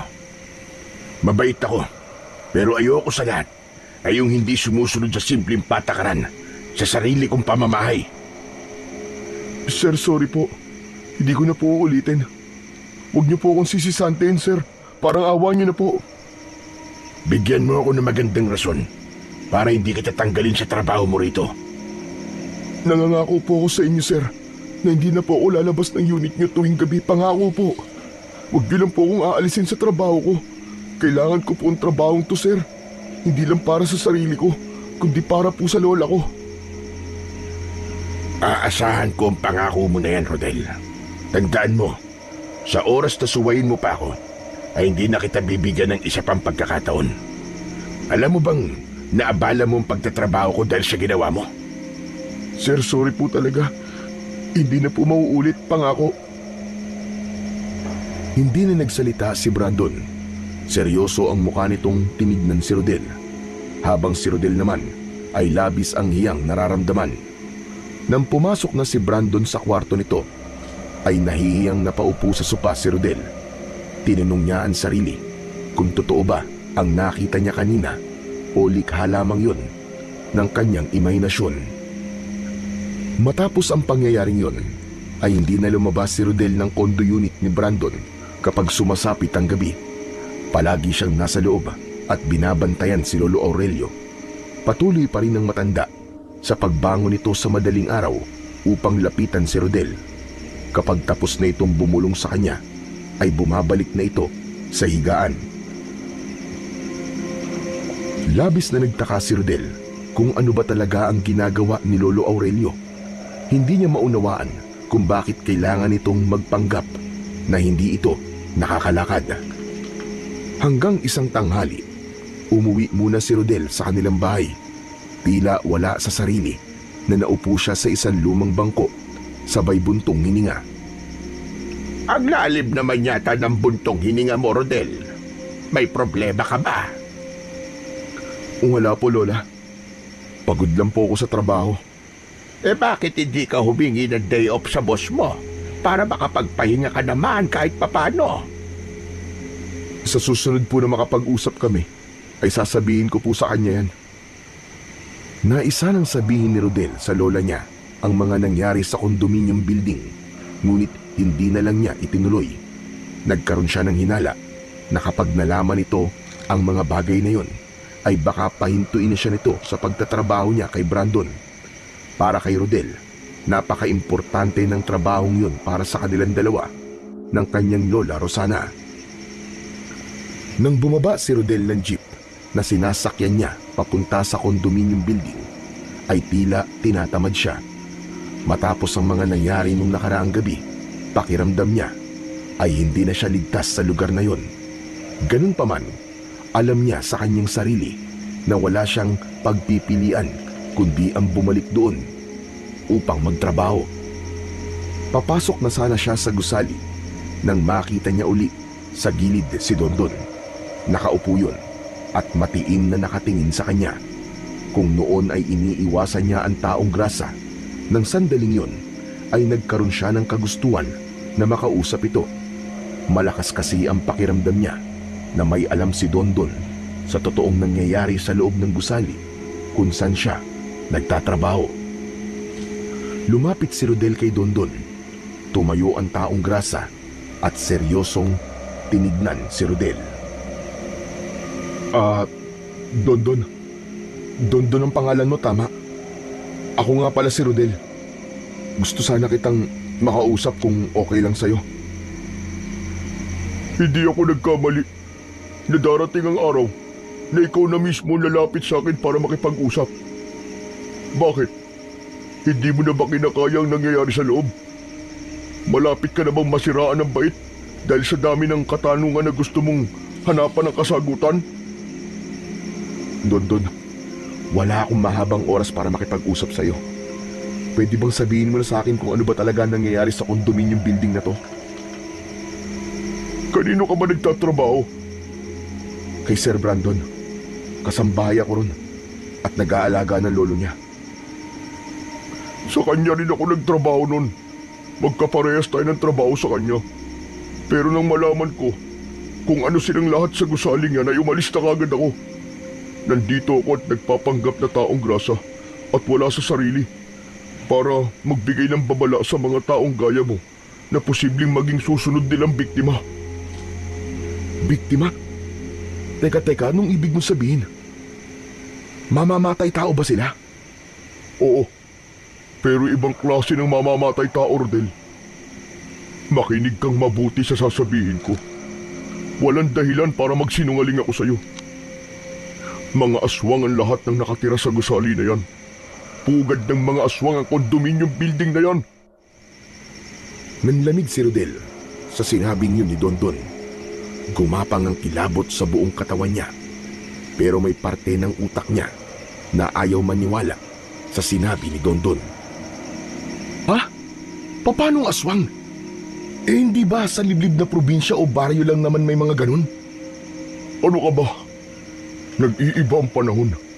Kahit ang mga aswang ay may kakayahan na rin na manirahan sa lungsod nang hindi napapansin ng mga tao kung ano ba talaga sila.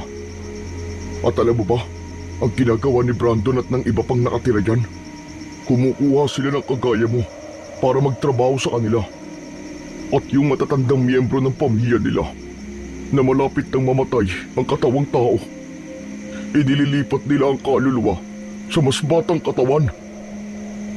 Ang ibig mong sabihin, sa akin nila ililipat ang kaluluwa ni Lolo Aurelio, ganun ba? Tama ka. At ang kaluluwa mo naman ay mapupunta sa katawan ng matandang yun. Pwede ka nilang patayin kagad o hintayin na mamatay ka na lang. Hindi ba? Palagi ka natutulog sa silid kung saan natutulog si Aurelio. Isa yun sa akbang ng proseso sa paglipat ng kaluluwa ni Aurelio sa katawan mo. Kailangan ay magkaroon kayo ng matinding koneksyon. Tama ka. Doon nga ako natutulog. Pero sandali, nung nakaraang gabi, may isang kasambahay na babae akong nakitang humihingi ng tulong sa akin doon sa isang unit. Pero hindi ko siya nailigtas.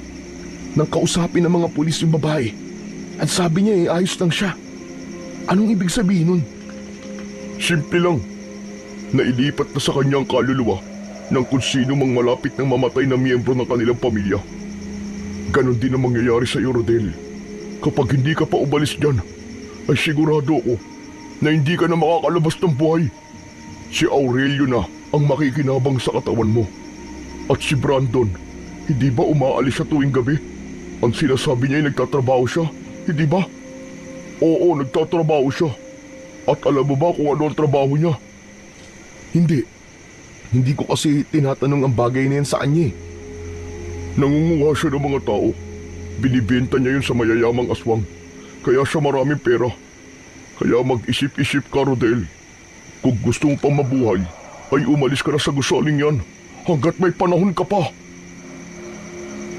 Mas lalong kinilabutan si Rodel sa sinabing yun ni Dondon. Wala sa sarili siyang pumasok sa condominium building habang patuloy na pinag-iisipan kung ano ang susunod niyang magiging hakbang. Nang makarating na si Rodel sa condo unit ni Brandon, ay naabutan niya ang amo niyang lalaki na nakabihis na. Takot na ang nararamdaman niya nang makita ito dahil alam na niya na isa itong aswang. Ganun pa man, hindi ipinakita ni Rodel ang takot na yon. Pinilit niyang maging kaswal habang naglalakad papalapit kay Brandon. Mabuti naman at dumating ka na, Rodel. Hindi mo ba nakikita ang oras? Lagpas na ng 7:00. Ikaw na muna ang bahala rito, ha. Bantayan mo ng maayos si Lolo Aurelio. At yung mga biling ko sa'yo, huwag mong kalilimutan. Sir, magre-resign na po ako. Biglang natigilan si Brandon. Mas lumapit ito kay Rodel at matiim siyang tinignan. Anong sinabi mo? Ulitin mo nga. Magre-resign na po ako. Hindi na po ako pwede magtrabaho rito, sir. Seryoso ka ba? Bakit biglaan naman? Sir, may nangyari po eh. Inatake po kasi sa puso ang lola ko kanina. Naisip ko po na mas kailangan niya po ako sa bahay namin. Pasensya na po, sir, kung biglaan. Biglaan talaga. Binigla mo ako eh. Pero wala na akong magagawa kung yan ang desisyon mo. Hindi ko ugali ang makiusap sa isang tao na manatili sa bahay ko. Kung ganun bigyan mo ko ng kahit 1 week para makahanap ako ng kapalit mo. Sorry sir, pero hindi na rin po ako magtatrabaho sa inyo ngayong gabi o sa mga susunod pang araw. Hindi ko na po pwedeng maiwan mag-isa ang lola ko. Pumunta lang po talaga ako rito para sabihin po sa inyo to. Rodel, alam mo ba kung gaano kalaki tong problemang binibigay mo sa akin? Bigla ka na lamang magre-resign at aalis ng walang kapalit. Okay, sige. Mukhang hindi naman na kita mapipigilan. Kung yan ang desisyon mo, ay wala na akong magagawa. Pasensya ka na. Pero wala ka na makukuhang sahod sa akin. Dahil nabigyan na kita ng 5,000 piso. At hindi mo naman natapos ang 1 buwan mo rito. Wala pong problema dun sir. Marami pong salamat. Sige na, umalis ka na. Hindi na lang muna ako papasok sa trabaho ko ngayon para may magbabantay kay Lolo Aurelio. Tahimik na lumabas si Rodel ng condo unit ni Brandon. Nagmamadali siyang naglakad sa hallway papunta sa elevator. Pagkasakay niya sa elevator ay dun lang siya nakahinga ng maluwag. Ang akala ko ipipigilan ako ni Sir Brandon o kaya magiging aswang siya at papatayin niya ako. Buti na lang at pumayag kagad siya na mag-resign ako. Para kay Rodel ay tama ang desisyon na ginawa niya. Aswang man o hindi si Brandon at ang lahat ng nakatira sa gusaling yun ay wala na siyang pakialam. Hindi na rin kasi niya kayang magtrabaho roon, lalo na't sira na ang tiwala niya kay Brandon. Mahal niya ang buhay niya at ayaw pa niyang mamatay dahil alam niyang kailangan pa siya ng kanyang lola. Nang makauwi si Rodel sa bahay nila ng gabing yun, ay sumalubong sa kanya si Lola Rosana na nagtataka. Oh, apo! Abay, bakit ka umuwi? May nakalimutan ka ba? Wala po, Lola Rosana. Mangyaring nag-resign na po ako sa trabaho ko kay Sir Brandon Ano ka mo? Abay, bakit ka naman nag-resign? Ano po kasi, nagkasagutan po kami kanina. Ang dami po kasi niyang patakaran sa bahay niya. Sinagot ko po siya tapos nagalit siya sa akin. Ayoko na pong magtrabaho sa kanya kasi hindi na kami magkasundo. Ay, nako. Paano ka niyan?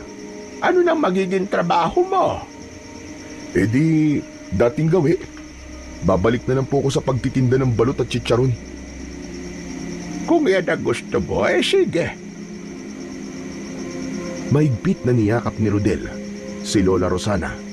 Mas pinili niyang wag sabihin sa matanda ang totoong dahilan ng pag-alis niya kay Brandon. Para sa kanya ay hindi na yun kailangan malaman ni Lola Rosana at baka magkaroon pa ito ng isipin. Ang importante ay nakawala na siya kay Brandon at ligtas siyang nakauwi sa bahay nila. Kinabukasan, habang bumibili si Rodel ng delata sa tindahan, ay nakita niya ang kanyang kababata na si Betong. Bihis na bihis si Betong, kaya tinanong niya kung saan ito pupunta. Ayon kay Betong, ay merong job fair sa covered court sa may munisipyo.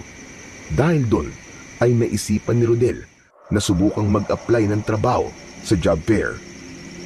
Agad siyang umuwi at naligo. Nagbihis siya at inayos niya ang kanyang sarili. Kinuha niya ang nakatago niyang mga biodata at pinilapan niya na yun. Rodel, anong ginagawa mo at nagsusulat ka dyan? Tapos bihis na bihis ka pa. Kasi po Lola, may job fair po malapit po doon sa munisipyo, doon po sa may covered court. Susubukan ko lang po mag-apply. Matapos na makapag-fill up sa mga biodata, ay agad na nagtungo si Rodel sa covered court sa tabi ng munisipyo. Matyaga siyang pumila at nagpasa ng application form. Umasa siya na kahit isang kumpanya lang sa mga pinagpasahan niya ay tatawagan siya para sa isang interview. Pagbalik ni Rodel sa kanilang bahay ay wala si Lola Rosana. Normal na ang ganung bagay sa kanya dahil kung minsan ay naiinip ang lola niya at nakikipagchismisan ito sa mga kapitbahay nila. Mag-isa siyang kumain ng tanghalian dahil napansin niyang bawas na ang kanin sa kaldero. Ibig sabihin ay nauna nang kumain ang lola niya. Lumipas ang maghapon na hindi pa rin umuuwi si Lola Rosana. Hinanap na ito ni Rodel sa mga kapitbahay nila pero walang makapagsabi kung nasaan ang kanyang lola. Gabi na nang bumalik si Rodel sa kanilang bahay. Nanghihina siya dahil sa labis na pag-aalala. Nasaan ka na ba, Lola Rosana? Sana okay ka lang. Sana walang masamang nangyari sa'yo. Hindi nagtagal ay biglang tumunog ang cellphone ni Rodel. Napakunot ang noo niya nang malaman na si Brandon ang tumatawag. Kahit wala na siyang kailangan sabihin dito, ay sinagot pa rin niya ang tawag. Hello? Sir Brandon? Bakit po kayo napatawag? Alam ko na nag-aalala ka ngayon. Dahil hindi mo alam kung nasaan ang iyong Lola Rosana. Huwag kang mag-alala. Nandito siya ngayon sa condo unit ko. Ano? Nandyan po siya? Anong ginagawa niya dyan? Sinundo ko kasi siya kanina sa bahay niyo. Iimbitahan ko sana kayo kasi birthday ni Lolo Aurelio. Eh wala ka. Kaya sabi ko sa lola mo, siya na lang muna ang pumunta rito. Tapos susunod ka na lang. Sir Brandon, parang awa mo na. Huwag mong sasaktan ang lola ko. Maawa ka. Ano ka mo? Sasaktan? At bakit ko naman sasaktan ang lola mo, Rodel? Huwag kang kung ano-ano ang iniisip. Magpunta ka na rito ngayon at samahan mo kami na i-celebrate ang birthday ni Lolo Aurelio. Magsasalita pa sana si Rodel pero naputol na ang kabilang linya. Sinubukan niyang tawagan si Brandon pero hindi na ito sumasagot. Ang unang pumasok sa isip ni Rodel ay ang humingi ng tulong sa mga pulis pero naisip niya na baka hindi siya paniwalaan ng mga ito kapag sinabi niya na mga aswang ang nakatira sa condominium building na yon. Kaya nagdesisyon siya na mag-isang magtungo kung nasaan ang kanyang Lola Rosana. Sumakay ng taxi si Rodel upang mas maging mabilis ang kanyang biyahe. Pagpasok niya sa condominium building nang biglang humarang sa kanya si Dondon. Anong ginagawa mo dito, Rodel? Hindi ka pa rin ba naniniwala sa mga sinabi ko sa'yo? Naniniwala naman ako, Dondon. Pero nasa unit ni Sir Brandon ang lola ko. Baka kung anong gawin nila sa kanya. Dondon, tulungan mo naman ako. Iligtas natin ang lola ko. Patawarin mo ko. Pero ipinangako ko sa sarili ko na hindi na ako papasok sa gusaling yan. Pero ito, kunin mo to. Inabot ni Rodel kay Dondon ang isang patalim na may kakaibang hawakan. Gamitin mo yan na panlaban sa kanila. Ibinigay sa akin yan ng lolo kong antingero na nasa probinsya namin. Ang sabi niya, mabisa yung panlaban sa mga aswang. Ikaw na ang bahala. Ipagdadasal ko na lang kayo ng lola mo. Hindi na pinilit pa ni Rodel si Dondon na tulungan siya. Isinuksok niya ang patalim sa bulsa sa likod ng kanyang pantalon at saka siya pumasok sa condominium building. Dire-diretso siyang nagtungo sa elevator at pagdating niya sa ika-14 na palapag ay malalaki ang hakbang na tinungo niya ang pinto ng unit ni Brandon. Nang kumatok siya ay pinagbuksan siya ni Brandon. Pagpasok ni Rodel ay nagimbal siya nang makita si Lola Rosana na walang malay na nakahiga sa sofa. Anong ginawa mo sa lola ko, Sir Brandon? Huwag kang mag-alala. Tulog lang ang lola mo, Rodel. Pinainom ko kasi siya ng gatas na iniinom mo bago ka matulog. Ang totoo, may halong pampatulog ang gatas na yon. Dahil gusto ko talaga na makatulog ka ng maimbing para hindi mo malaman ang nangyayari habang tulog ka. Rodel, ayoko nang maglolokohan tayo rito. Alam ko na alam mo ng mga aswang ang lahat na nakatira sa building na ito. Siguro, si Dondo na nagsabi sa'yo. Tama ba? Hindi na importante yun kung paano ko nalaman. Hayaan mo na lang na makaalis kami ng lola ko dito. Ang lola mo, pwedeng makalis. Pero ikaw, hindi. Kailangan ni Lolo Aurelio ang katawan mo. Kaarawan niya na ngayon, kaya ito na ang tamang panahon para ilipat ang kaluluwa niya sa katawan mo. Huwag kang mag-alala, Rodel. Kapag pumayag ka sa gusto kong mangyari, ligtas na makakaalis dito ang mahal mong lola. Tinignan ni Rodel ang wala pa ring malay na si Lola Rosana. Isang ideya ang tumakbo sa kanyang isipan. Sige, pumapayag na ako. Basta ipangako mo sa akin na hindi mo sasaktan si Lola Rosana. Nangangako ako sa Rodel. Hawak mo ang salita ko. Tara na sa kwarto ni Lolo Aurelio. Kailangan maisagawa ng ritual bago mag-alas 12 ng hating gabi.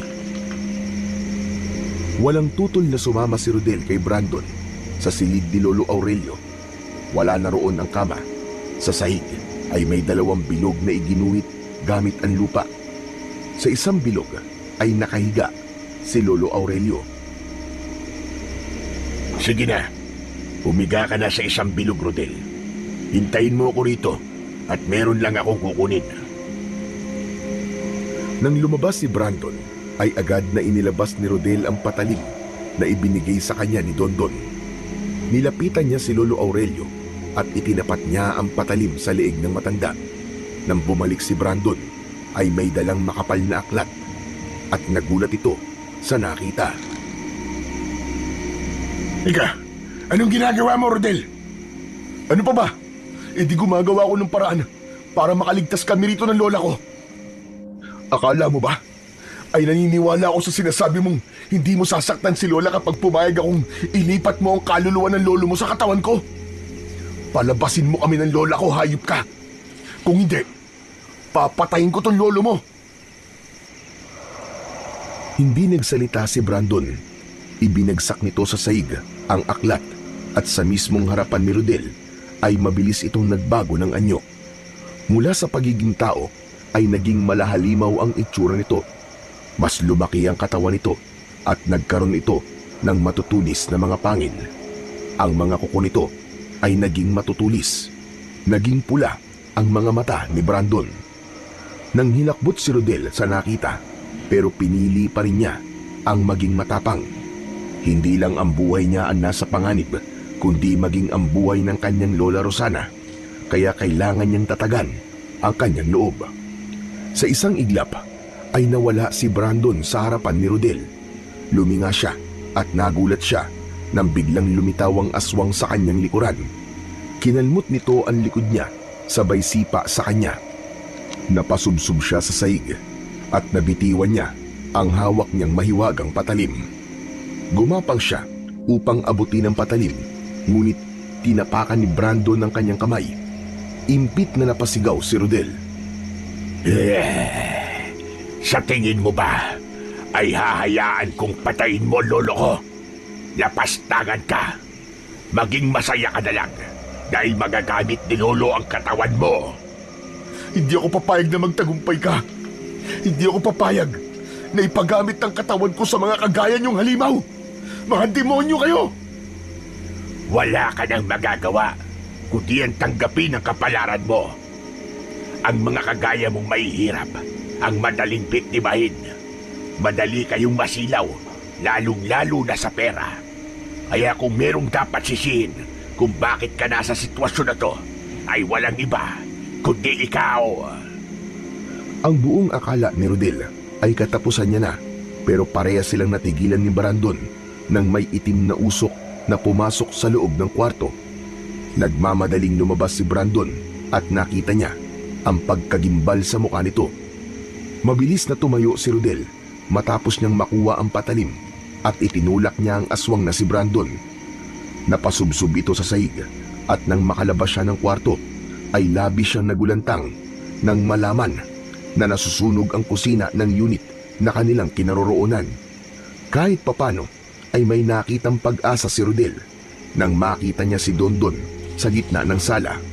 May hawak itong galon na alam niyang kerosene ang laman. Nagulat ka ba, Brandon? Inakala mo ba na totoo na mabaliw ako dahil sa mga naranasan ko sa lugar na to? Walang hiya ka. Dapat ay pinatay na kita noon.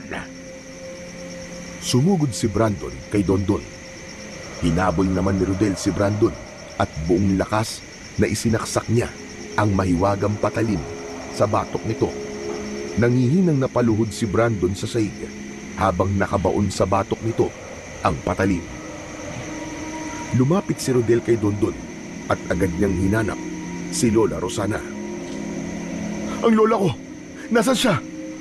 Inilabas ko muna siya bago ako magsunog dito. Tara na, kailangan na natin umalis dito. Pero si Brandon, baka sundan niya tayo. Huwag ka mag-alala. Habang nakasaksak sa katawan niya ang patalim, ay hindi na siya makakagalaw. Matutusta na siya sa gusaling to, kasama ang lolo niya at ang iba pang mga aswang na nakatira dito. Matapos yun, ay lumabas na si Rodel at Dondon sa condo unit ni Brandon. Nakita niya si Lola Rosana na nakahiga sa hallway. Binuhat niya ito at nagmamadali silang sumakay sa elevator. Nang makalabas sila ng building, ay may kinuhang kadena at padlock si Dondon sa halaman sa gilid ng gusali. Ginamit nito yon upang ikandado ang glass door ng naturang condominium building. Matagal ko nang pinaghandaan ito. Hindi ko akalain na magagawa ko pansunugin ang gusaling ito. Tara na, bago pa may makakita sa atin. Mabilis na tumakbo si Rodel habang buhat si Lola Rosana. Nasa likod nila si Dondon hanggang sa nakarinig sila ng malakas na pagsabog mula sa kondominium. Huminto sila at lumingon. Kitang-kita nila ang mabilis na pagtupok ng apoy sa ika-14 na palapag. Gumapang pababa ang apoy at nakita ni Rodel ang pagngiti ni Dondon. Sa wakas, mawawala na rin ang tahanan ng mga aswang sa lugar na to. Maraming salamat, Dondon. Kung di ka dumating, ay baka nailipat na ni Brandon ang kaluluwa ng lolo niya sa katawan ko. Naisip ko kasi na hindi na dapat ako magpadala sa takot ko. Kaya pumasok na ako para tulungan kayo at gawin ang bagay na dapat ay noon ko pa ginawa. Nang isang taxi ang dumaan, ay agad yung pinara ni Rodel. Inaya niya si Dondon na sumama sa kanila, pero tumanggi ito. Habang sakay si Rodel ng taxi, ay wala pa ring malay si Lola Rosana. Isang malalim na paghinga ang pinakawalan ni Rodel. Hindi siya makapaniwala na nagawa nilang makaligtas mula kay Brandon. Labis siyang nagpasalamat sa Diyos dahil sa pangalawang buhay na ibinigay nito sa kanila. Makalipas ang ilang araw, ay bumalik si Rodel sa condominium building. Sunog na sunog yun. Nalaman niya sa balita sa telebisyon na walang nakaligtas sa sunog na nangyari sa naturang gusali. Hindi na rin nakita ni Rodel si Dondon. Ipinagdasal na lang niya na kung nasan man ito, ay nasa maayos itong kalagayan. Ilang araw pa ang lumipas at isang kumpanya mula sa pinagpasahan ni Rodel sa job fair ang tumawag sa kanya para sa isang interview. Natanggap siya sa trabaho at naging masipag siya sa pagtatrabaho. Dahil sa sipag at tiyaga, ay agad na napromote si Rodel. Nakalipat na rin sila ni Lola Rosana sa isang hulugang bahay. Natutunan ni Rodel na hindi lahat ng magagandang alok ay dapat kagad natanggapin. Mahalaga rin ang mag-isip muna at ang pakikinig sa babala, lalo na kung ang buhay na niya ang nakataya.